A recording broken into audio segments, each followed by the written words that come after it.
and welcome to the Icon Podcast. I'm your host, Debbie Weiss, and thank you so much for joining me today. As I record this, it's kind of a special episode to me because this week is my birthday, and I will be turning 62.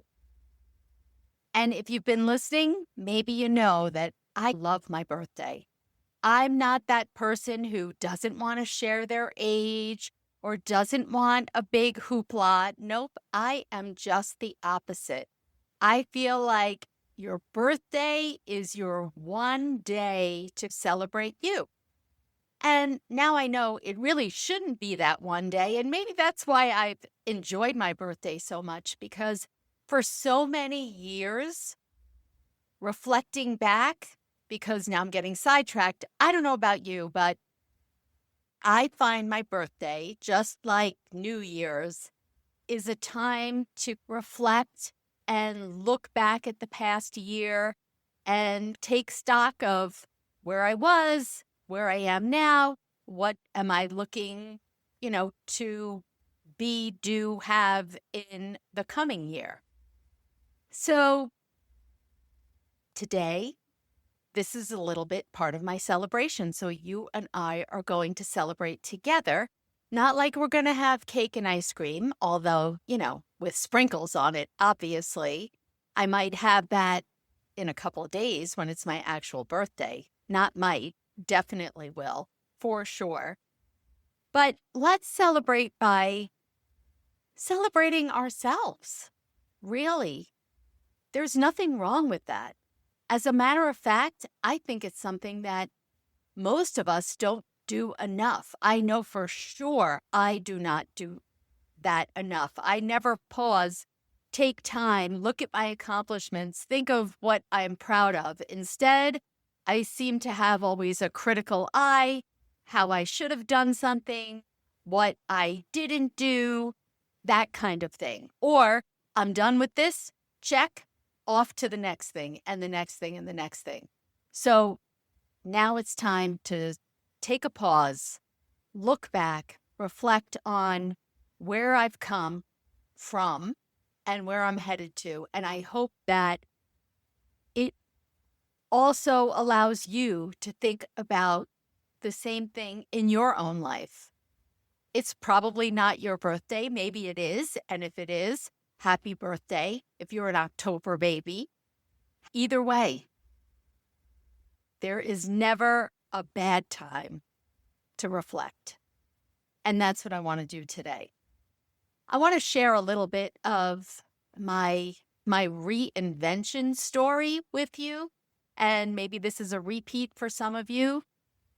Maybe not, but let me, if you don't mind, indulge me here. So the majority of my life, I was caring for my family members in one capacity or another. I was basically doing all the things that you're supposed to do: get a good job, check; get married, check; have kids, even though I went through quite a struggle and didn't become a mom until I was late into my 30s. Buy a house, all the things that are the quote unquote standard American dream. But what I found was that on the outside, everything looked great, but on the inside, I was really crumbling and had lost myself because I was giving myself to everyone else, and I was allowing the situation and the circumstances of my life to dictate my life's path. And when I turned 50, for me, 50 was a real pivotal age. It just felt like, wow, 50. I mean, now it's funny, turning 62, I think, oh, 50, what was I thinking? I was so young.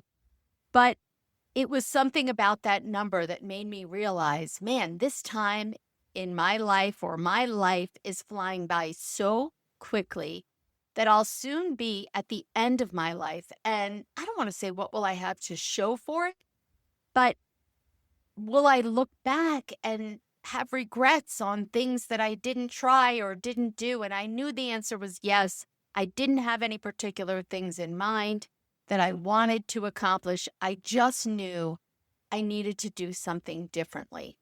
And that did not mean stopping my caregiving for my family members. Absolutely not. But I was allowing that to take over my life. And that was my fault. And that was my first big lesson, was taking responsibility, realizing that my circumstances, my age, that doesn't dictate the direction of my life. I dictate the direction of my life. You dictate the direction of your life, regardless of anything else that's going on. You could be feeling like you're in the worst place ever and digging yourself out, turning things around, feeling better seems impossible.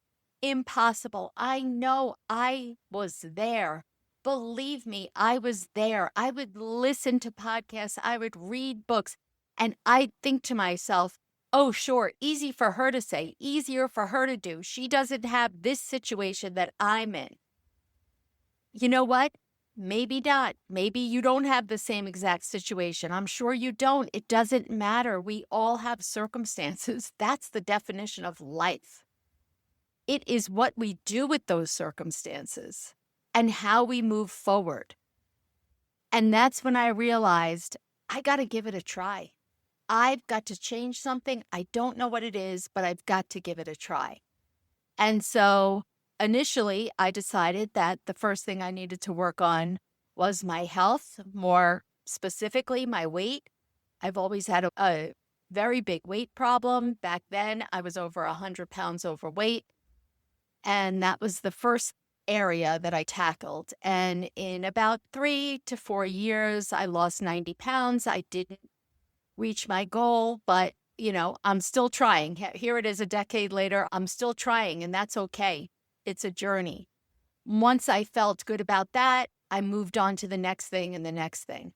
And eventually, back in 2019, I found myself in a real financial mess. And I wasn't taking responsibility. There were so many reasons why that mess existed. But they were just excuses that I was telling myself. I had been on that journey for 5 years, 6 years, and I still was sticking my head in the sand like an ostrich when it came to my money situation. And when I had that realization, I said, okay, I've got to make something change. And so I started small, right? I started with a very small sprinkle. I started by selling some things on Facebook Marketplace, not for a lot of money. And it was exciting and it was fun. And I felt like I was doing something positive to move me in the right direction. At the same time, I actually thought, oh my goodness, do I have to declare bankruptcy? I didn't even want to think about that, but I saw a bankruptcy attorney. And at the time, I owed some back taxes and I started addressing that situation. And even though none of those things resolved it, I was doing something about it. I was taking ownership. I was taking responsibility. And really, that's what eventually led me here talking to you. Because I thought, okay, I'm an insurance agent. When you have money troubles, what do you have? 2 choices. You can either make more money, figure out how to make more money, or spend less money. And at the time, spending less money, I didn't feel was an option for a variety of reasons having to do with some of my family members' mental health situation. So I said, okay, I'm going to figure out how to make more money. The idea of staying late and making cold calls, trying to sell more insurance, it didn't do it for me. I didn't feel excited by that. I tried for a little bit and I realized my heart isn't into this. And at the same time, I had started using this particular supplement, like a health and wellness supplement, and it really, really made a difference in my motivation, how I felt. And of course, it was a network marketing company. I never had done network marketing, but I thought, let me give it a go. And I signed up and I started posting some stuff on Facebook. I got a few inquiries, but nothing. And at the same time, I learned about this mastermind, and I didn't know what a mastermind was at the time. I later found out it's a business group of people, and maybe it doesn't have to be business, but in this case it is, coming together and learning from each other and giving each other support and ideas and working together and all the things. And I thought, okay, I'll join this mastermind and they'll teach me how to sell this product. And when I joined the mastermind, I was literally overwhelmed and shocked at all of the different jobs that the people on this mastermind had. They were all pretty much online business people. Some were selling products, not many in this particular mastermind. It was really more geared towards people who were doing things like coaching, all different kinds of coaching that I had never heard of, like coaching for divorced people and money coaching. I never heard of money coaching. I just knew the traditional money roles that people played, but a money coach, what the heck is that? Of course, life coaches, which I was familiar with, resilience coach, burnout coach. I was like, wow, these people are making money doing this? Like, what qualifies them? I was really stuck on that. And that, quite honestly, is probably an age thing because in my generation, that's what it is. What's your degree? What's your certification? All the things. So when I was exposed to that, I realized, wow, what in my life, my experience, can I use to help other people? Well, family caregiving. I've been a family caregiver for over 40 years, and it took me a long time, probably about 30 years, to figure out how to successfully navigate this, meaning not to lose myself, to prioritize my self-care, to learn that it's not selfish. This is what I'm going to do. I'm going to support caregivers in this way.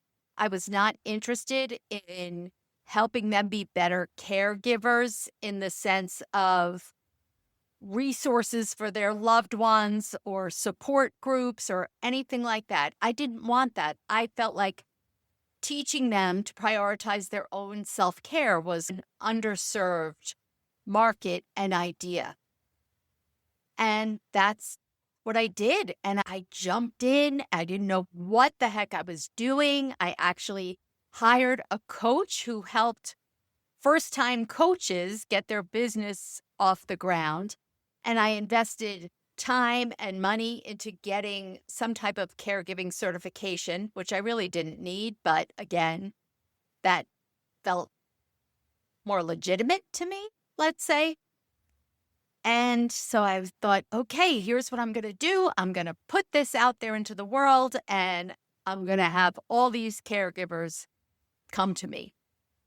And when I started working with people, what I found was that, yeah, they were interested in more self-care, but really the people that I was speaking to really were almost needed more of a support group or a therapist to talk through their feelings and their struggles.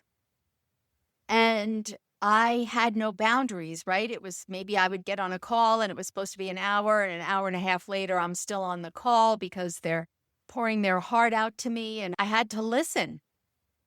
And after several of these, I realized I can't do this.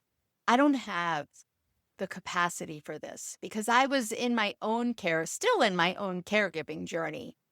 And I'm empathetic and it was just too much. And so I pivoted. And I'm not going to tell you every pivot, but I pivoted. And then it was, I want to share my message that, your life is not determined by your age or your circumstances. It's determined by you. How am I going to tell people that? Because I felt kind of dumb, honestly, that I hadn't realized this. I had no idea that there was something called a victim mentality, and that's how I was living my life. And so I wanted to tell other people. It was like I wanted to grab them and shake them and say, no, no, I can help you. It doesn't have to be this way. And now it's okay. How am I going to do this? And then I learn all about business, and there's so much competition. I didn't want to be a life coach and blah, blah, blah, blah, blah. And I decide I want to be a motivational, inspirational speaker. But why is anyone going to hire me? And that's how I started with the writing of a book that I never thought I'd do. I can go on, but each step that I have taken since this aha moment at 50 has led me on a different journey that never thought I wanted, never could have even imagined. And even if it was something that I pivoted away from, like the caregiving coach, it taught me something. Boy, it taught me a lot. And I found out through this journey just how strong I am, how resilient I am, how determined I am, and how much I want to help other people, specifically women who find themselves where I was. But how am I going to do that? And this is the overall journey. And each step of the way, with so many ups and downs, I've had failures and successes, and I've kept going because it's so cliche to say this, but it's true. The journey itself is what is exciting. Sure, holding my finished products, my books, my newest thing, my sprinkle card deck, my new gratitude journal, all the things, it's very fulfilling. Absolutely. But it brings me joy, and I'm truly amazed. I'm amazed at how I've discovered these things about myself. Creativity. I never knew that I could write. I never had in my mind that I could, I don't know, design or anything or create products that people might actually like and enjoy. And that's where I am now. Now it's okay, here I go. I'm on a path to gain more speaking engagements, but I'm also on a path to create more products and bundles, bundle type gifts that you can give to yourself or to others to help them start this journey or move along in this journey of life and of self-discovery.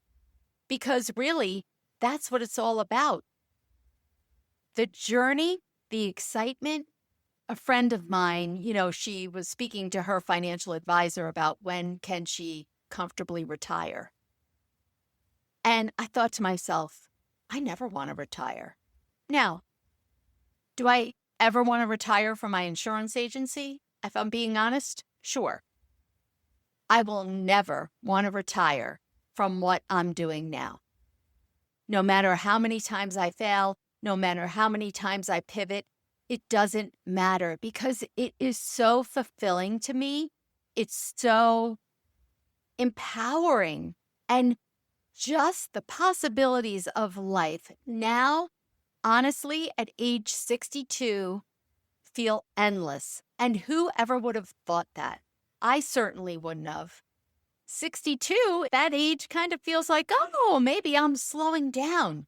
No way. No way. 62 is young. There is never going to be a time where I stop creating and figuring out what can I do to help other people. That's all I want to do. That's my goal. That brings me joy. And I want to bring that joy to other people. Hopefully, I'm doing that for you. I want you to reflect whether you're turning a certain age, you are a certain age, none of that matters. How have you evolved over the past several years? And can you celebrate that? And where do you want to keep moving? Maybe you want to pivot. Maybe this is making you think, well, why not? Hey, my first book is called On Second Thought, maybe I can. Because I've learned that you can do anything that you set your mind to. And it just changes your life when you all of a sudden are moving in a new and exciting direction. And I want that for you more than anything else. The fact that you're listening to this means that you're reflecting, you're growing right along with me, and having you here as a listener is the best birthday gift of all. Thank you so much. And now I'm off to celebrate with some sprinkles on my ice cream. See you next week.